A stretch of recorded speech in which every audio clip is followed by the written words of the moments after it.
3 days ago, the state volleyball tournament got underway here at the U.S. Cellular Center in Cedar Rapids with 40 teams spread across 5 classes. After 35 matches, 5 schools can now call themselves a state champion, including one right here in Siouxland. Welcome back. There's nothing quite like the excitement of playoff hockey, except overtime playoff hockey. That's what fans in Omaha got tonight. Between rookies and veterans, the Sioux City Bandits had about 35 guys try out for the team this year, all of whom are pretty good at football. And then there was one other guy. When there's as much anticipation for a game as there was for the 3A championship game between MOC Floyd Valley and Unity Christian, more often than not, it's a letdown. But Saturday's battle for all the tulips was everything it was expected to be. Of course, it's good to be hot at the end of the season, and the Muskies sure are. You bet. The last 2 games on the road in Omaha, it's a tough place to play, and they got a pair of wins. 1 win away now for Sioux City. Between rookies and veterans, the Sioux City Bandits had about 35 guys try out for the team this year, all of whom are pretty good at football. And then there was one other guy. That's right. For the first time in years, I decided to give football another shot. Set, go! I was excited for the opportunity until I got there. The day started with a combine featuring a pro agility drill, broad jump, and a 40-yard dash. Go ahead, grab your sundials for this one.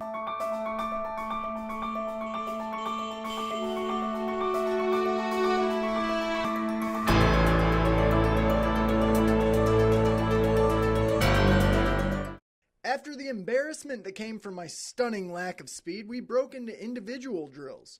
And it was at this point that the doubts about myself were confirmed. Then the coaches called me in to discuss my future with the team. The difference of a guy like you and them, you know, playing 4 years of college football and learning that technique work, it's invaluable for the quarterback position in this league. We've got 2 vets that are very good, and you not having any college experience right now kind of hurts you, puts you behind the 8 ball. The whole day was a ton of fun, but extremely humbling. Chris, how'd you think you did today, buddy? Oh, I'm out of shape.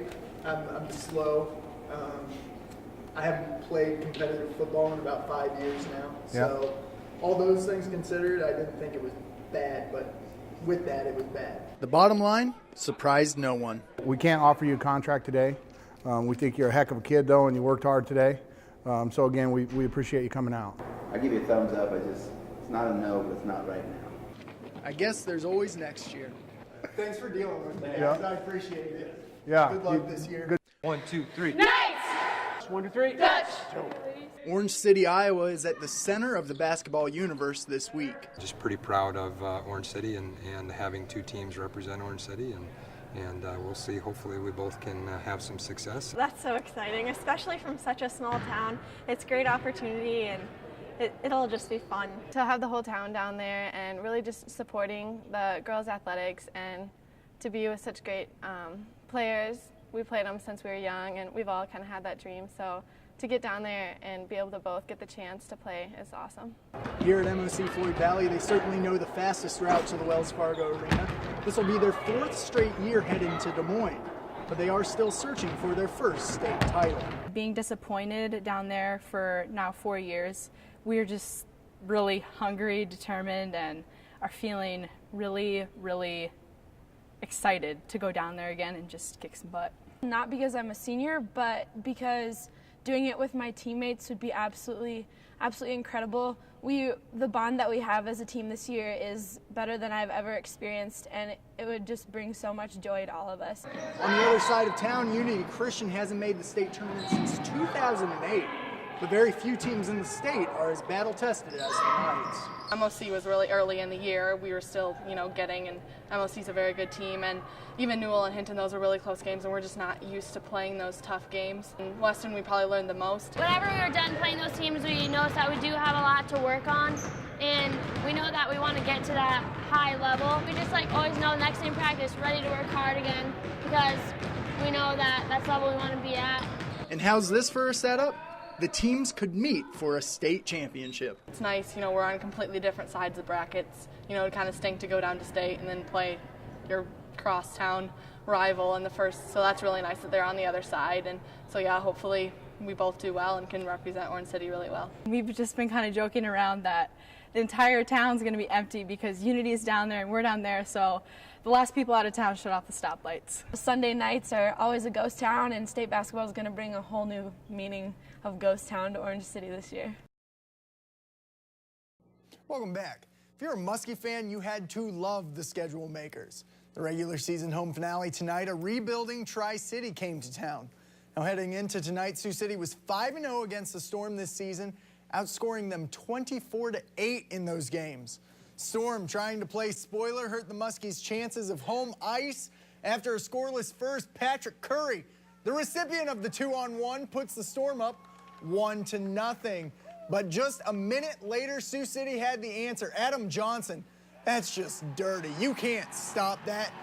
The equalizer ties things up at 1. Late in the period, though, Chris Wilkie, nice delay, goes high glove side over Colin Olson.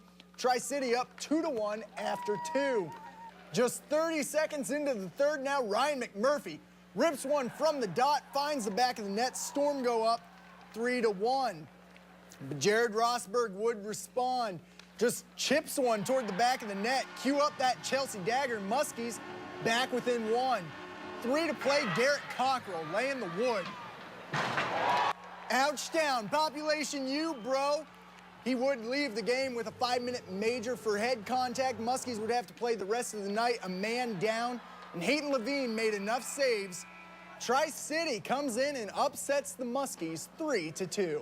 I mean, we were 4 points behind Omaha heading into this game, and it would have been 2 huge points. We would have been 2 behind them heading into our final weekend. So, you know, it burns a little bit, but we'll just get after it next weekend. We've been trying to get to 38 wins. 40 was kind of talked about a little bit, but that slipped away tonight. And now we got 2 more games, and we got to try to get to the 38, 39 level, and that's 1 game at a time. The Muskies end their season with a long road trip to Ann Arbor to take on Team USA on Friday and then to Youngstown, Ohio on Saturday. Well, just yesterday, Morningside softball played a pair of games. In the first, they tied it up in the bottom of the 7th before winning it in 12, and in the second, they plated 2 in the last frame to win the game. Today, could maybe Coach Jessica Jones-Sitzman get a bit of a breather late? Let's head to the SYA complex and find out. Bottom of the 5th, Stangs up 1-0. Elin Landgren changes that with 1 swing of the bat. Solo shot to deep center gives Morningside a 2-0 lead. And yeah, she deserves a little dance after that. 2 outs in the top of the 6th now. Jessica Snow, routine grounder. Morningside can't handle it. Hannah Dunnigan scores on the error. It's all of a sudden a 1-run game. Top of the 7th, same score. Jordan Johnson gets a pair of Ks here for the Stangs. But here comes that pressure late. Jamestown with the bases loaded and 2 outs, but Dunnigan pops out to Morgan Fogelman in left to end the threat and the game.